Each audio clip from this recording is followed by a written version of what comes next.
Tonight, good evening. Thanks for joining us. I'm Nashay Taylor. A 24-year-old man has been arrested and a man remains in critical condition after a shooting in downtown Fargo last night. Authorities say Schuler Ferguson, who has no permanent address, turned himself into FPD. He is booked on charges for aggravated assault and refusing to halt. Police were called to the 600 block of Main Avenue near Rhombus Guys around 9:30 p.m. last night, where the man who was shot was found. Law enforcement then set up a perimeter around the block during the investigation. A woman who was at Rhombus Guys recounts what she saw in the minutes after the incident occurred. All of a sudden we saw the paramedics carry the guy down, and I knew instantly that it was pretty bad because they brought out the airbag and he was unresponsive. The victim has since undergone surgery to be treated for his life-threatening injuries. The investigation is still ongoing.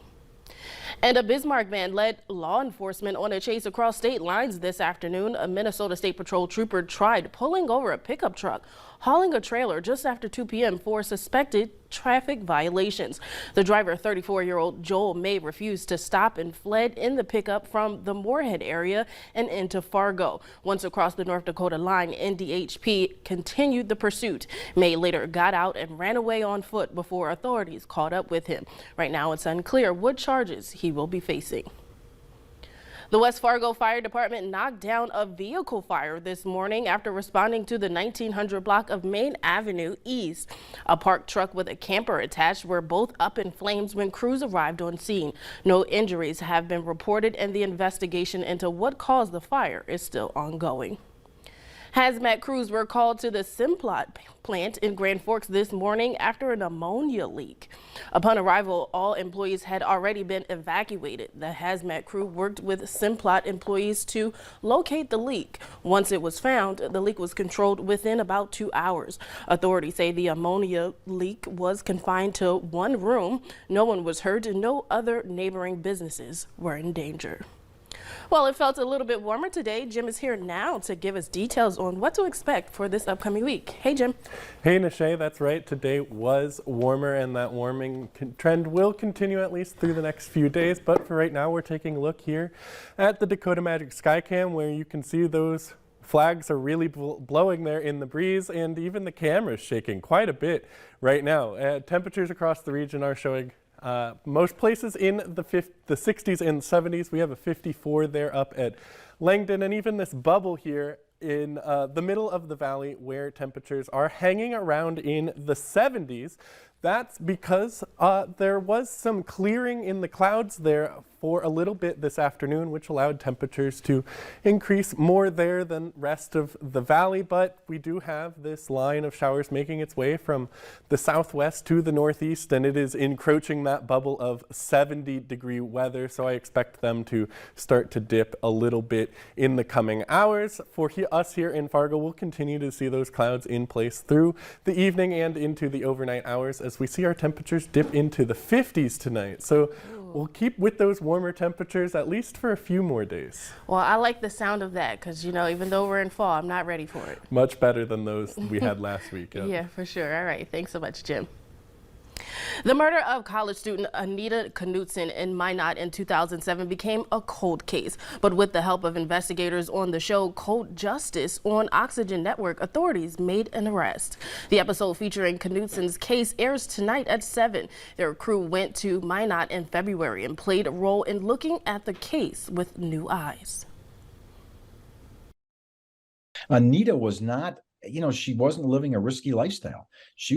Could have been your daughter or mine that just decides to go off to school and become an elementary school teacher. And one morning she doesn't go to work. She's got 2 jobs paying her way through college, and she doesn't come to work. And that's what sets off the red flags. And dad goes over there on top of it. Her own father finds her dead in her apartment. Now, the woman charged in her murder pleaded not guilty this month. Nicole Rice will return to court in December.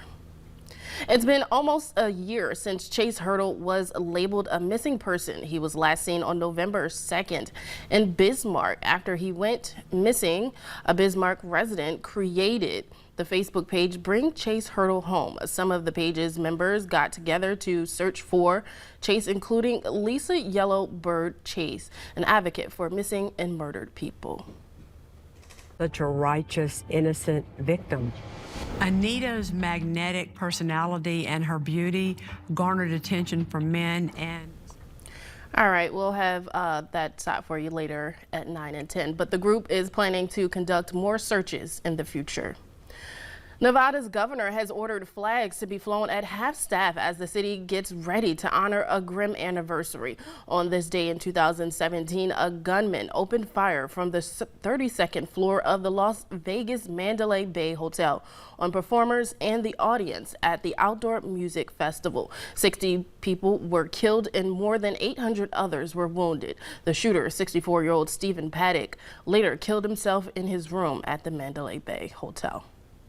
In a major development, President Joe Biden announced today the return of 7 Americans who had been detained in Venezuela 4 years ago. According to the White House, the American prisoners were let go in exchange for releasing 2 nephews of Venezuela President Nicolas Maduro's wife, who had been jailed for years on drug smuggling conspiracy convictions.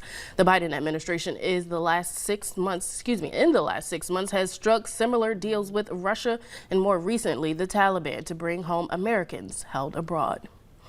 President Joe Biden's administration is scaling back eligibility for its student loan forgiveness plan. Around 770,000 people will be affected by the change, according to one administration official. The debate over the program remains fierce as Republicans ramp up legal efforts to stop it from taking into effect. Emily Schmidt has more. It did not resonate, like how much the payments would be once I graduated. Brittany Williams is a doctoral student with $80,000 in debt. She's one of thousands waiting for President Joe Biden's administration to roll out the first wave of student loan forgiveness next month. There's more work to be done. But instead of doing more, the administration is actually scaling back eligibility. Borrowers whose federal student loans are guaranteed by the government but held by private lenders will no longer qualify. Good morning. The scale back announced the same day 6 Republican-led states sued President Joe Biden in an effort to block the ban. In reality, the president's actions violate the law and are beyond his authority. The White House continues to argue that its student loan forgiveness plan is legal prior to the changes. The Congressional Budget Office released a very rough estimate stating Biden's plan could cost the government $400 billion. Our nation's finances are less secure because of the student loan bailout. For Williams, debt forgiveness presents a chance to put money back in the economy. We're postponing marriages. We're postponing, having children. We're postponing owning our own homes because the weight of the student loan debt is just so much. I'm Emily Schmidt reporting.